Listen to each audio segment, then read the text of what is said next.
हम कथा सुनाते राम सकल गुण धाम की। हम कथा सुनाते राम सकल गुण धाम की। ये रामायण है पुण्य कथा श्री राम की। ये रामायण है पुण्य कथा श्री राम की। जम्बूदीपे भरत खंडे आर्यावर्ते भारतवर्षे एक नगरी है विख्यात अयोध्या नाम की। यह जन्म भूमि है परम पूज्य श्री राम की। यह जन्म भूमि है परम पूज्य श्री राम की। यह रामायण है पुण्य कथा श्री राम की। यह रामायण है पुण्य कथा श्री राम की। श्री सीताराम चंद्राभ्याम नमः। श्रीमद् वाल्मीकीय रामायण भारत का स्वर्णिम महाकाव्य बालकांड।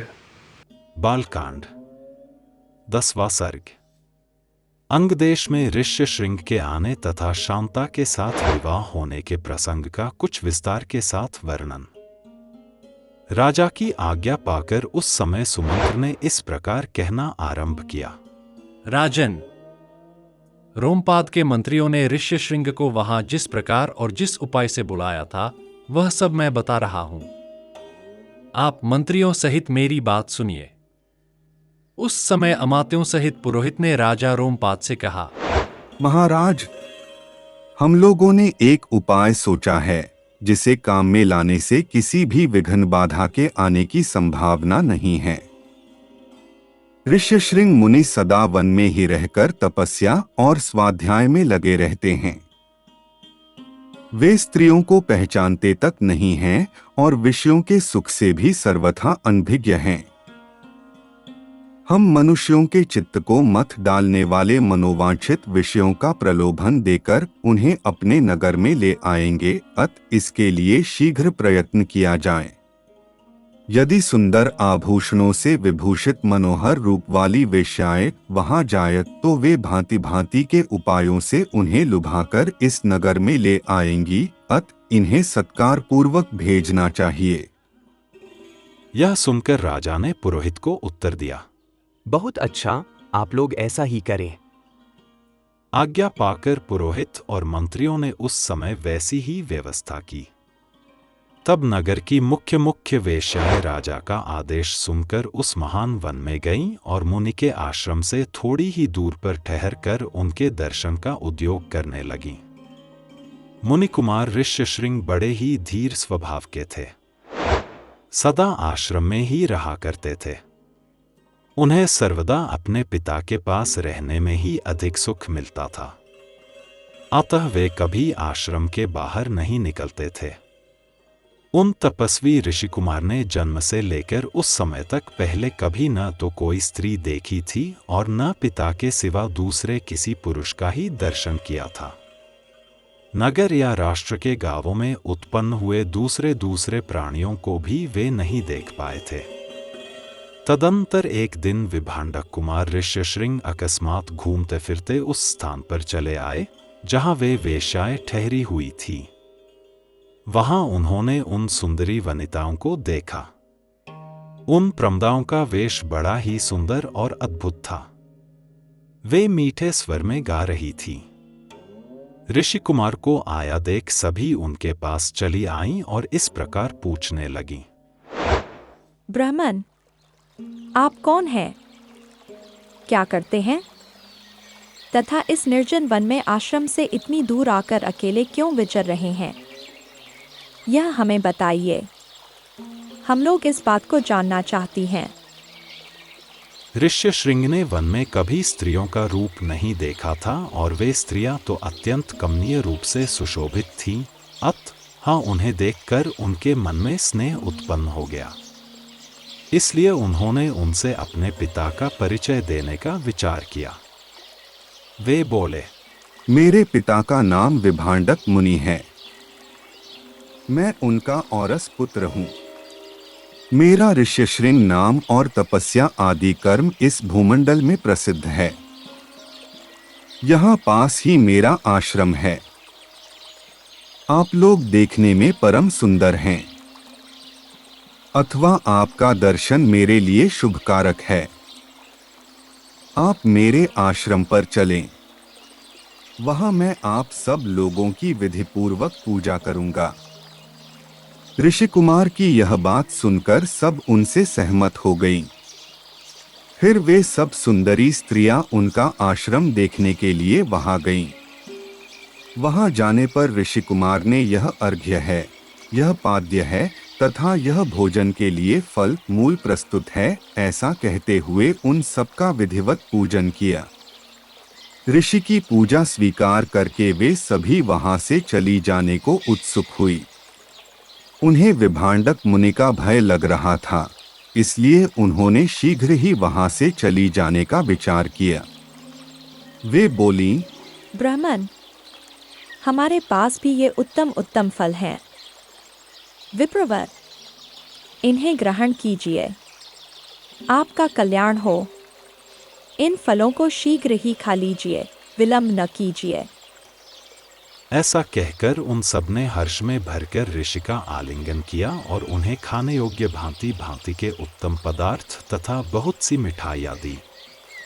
उनका रसास्वादन करके उन तेजस्वी ऋषि ने समझा कि ये भी फल हैं, क्योंकि उस दिन के पहले उन्होंने कभी वैसे पदार्थ नहीं खाए थे। भला सदा वन में रहने वालों के लिए वैसी वस्तुओं के स्वाद लेने का अवसर ही कहाँ है। तत्पश्चात उनके पिता विभांडक मुनि के डर से डरी हुई वे स्त्रियां व्रत और अनुष्ठान की बात बता उन ब्राह्मण कुमार से पूछकर उसी बहाने वहां से चली गई। उन सबके चले जाने पर काश्यप कुमार ब्राह्मण ऋष्यशृंग मन ही मन व्याकुल हो उठे और बड़े दुख से इधर उधर टहलने लगे। तदंतर दूसरे दिन फिर मन से उन्हीं का बारंबार चिंतन करते हुए शक्तिशाली विभांडक कुमार श्रीमान ऋष्यशृंग उसी स्थान पर गए जहां पहले दिन उन्होंने वस्त्र और आभूषणों से सजी हुई उन मनोहर रूप वाली वेश्याओं को देखा था। ब्राह्मण ऋष्यशृंग को आते देख तुरंत ही उन वेश्याओं का हृदय प्रसन्नता से खिल उठा। वे सब की सब उनके पास जाकर उनसे इस प्रकार कहने लगी, सौम्य, आओ आज हमारे आश्रम पर चलो। यद्यपि यहाँ नाना प्रकार के फलमूल बहुत मिलते हैं, तथापि वहाँ भी निश्चय ही इन सब का विशेष रूप से प्रबंध हो सकता है। उन सबके मनोहर वचन सुनकर ऋष्यशृंग उनके साथ जाने को तैयार हो गए और वे स्त्रियां उन्हें अंगदेश में ले गईं। उन महात्मा ब्राह्मण के अंगदेश में आते ही इंद्र ने संपूर्ण जगत को प्रसन्न करते हुए सहसा पानी बरसाना आरंभ कर दिया।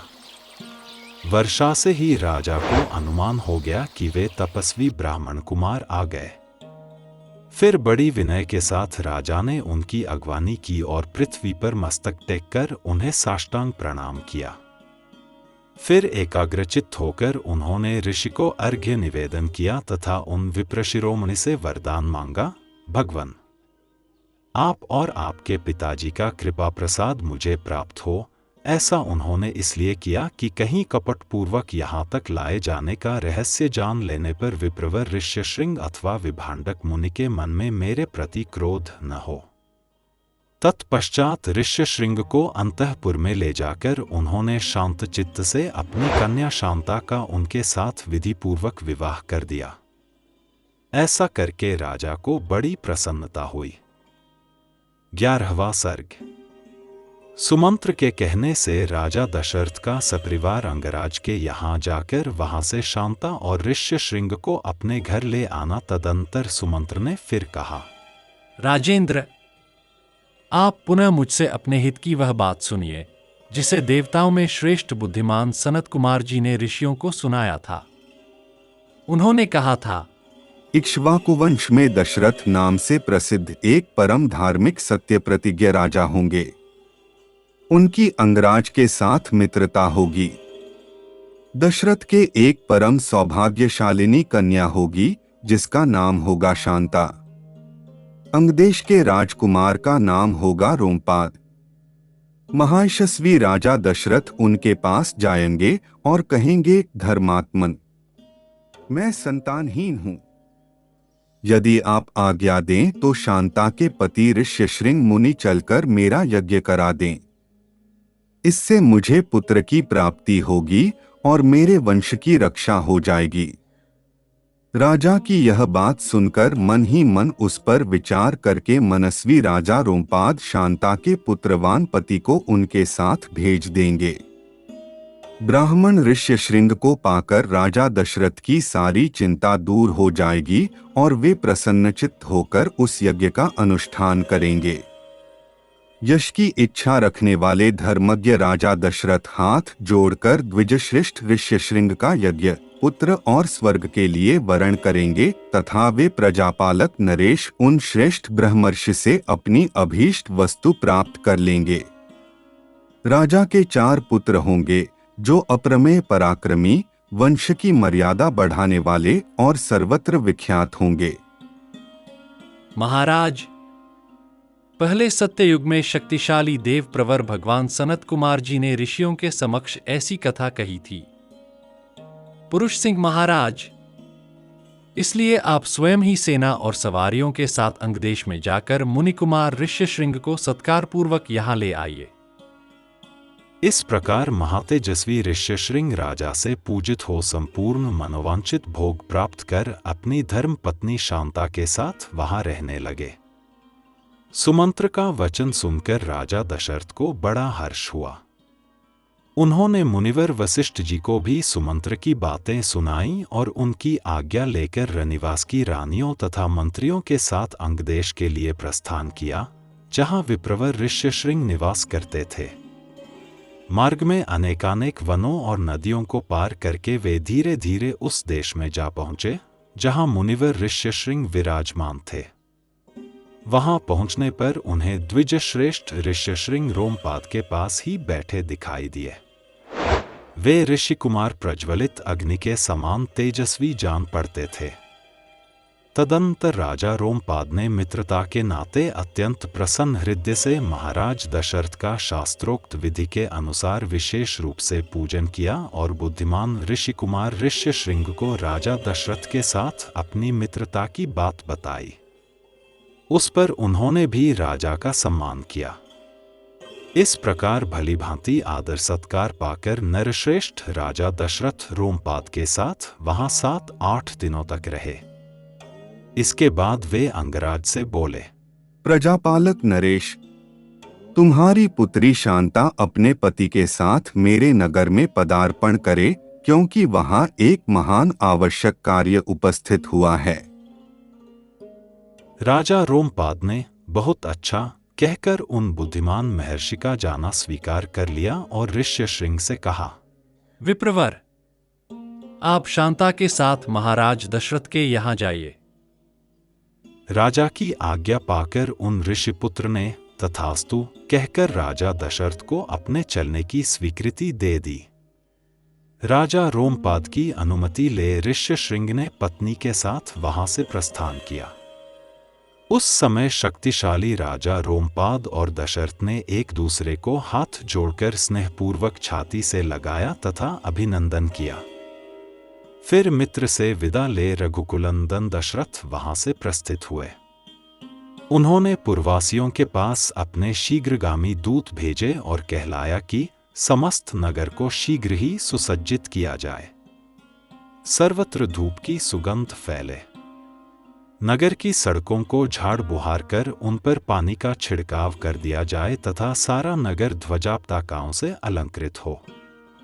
राजा का आगमन सुनकर पुरवासी बड़े प्रसन्न हुए। महाराज ने उनके लिए जो संदेश भेजा था उसका उन्होंने उस समय पूर्ण रूप से पालन किया। तदंतर राजा दशरथ ने शंख और दुंदुभी आदि वाद्यों की ध्वनि के साथ विप्रवर ऋष्यशृंग को आगे करके अपने सजे सजाए नगर में प्रवेश किया। उन द्विज कुमार का दर्शन करके सभी नगर निवासी बहुत प्रसन्न हुए।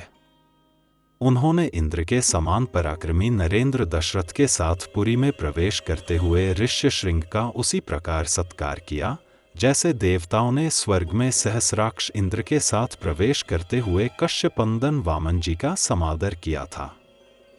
ऋषि को अंतःपुर में ले जाकर राजा ने शास्त्र विधि के अनुसार उनका पूजन किया और उनके निकट आ जाने से अपने को कृतकृत्य माना। विशाल लोचना शांता को इस प्रकार अपने पति के साथ उपस्थित देख अंतःपुर की सभी रानियों को बड़ी प्रसन्नता हुई। वे आनंदमग्न हो गईं। शांता भी उन रानियों से तथा विशेषतः महाराज दशरथ के द्वारा आदर सत्कार पाकर वहां कुछ काल तक अपने पति विप्रवर ऋष्यशृंग के साथ बड़े सुख से रही। इस प्रकार श्री वाल्मीकि निर्मित आर्ष रामायण आदि काव्य के बालकांड में 11वां सर्ग पूरा हुआ।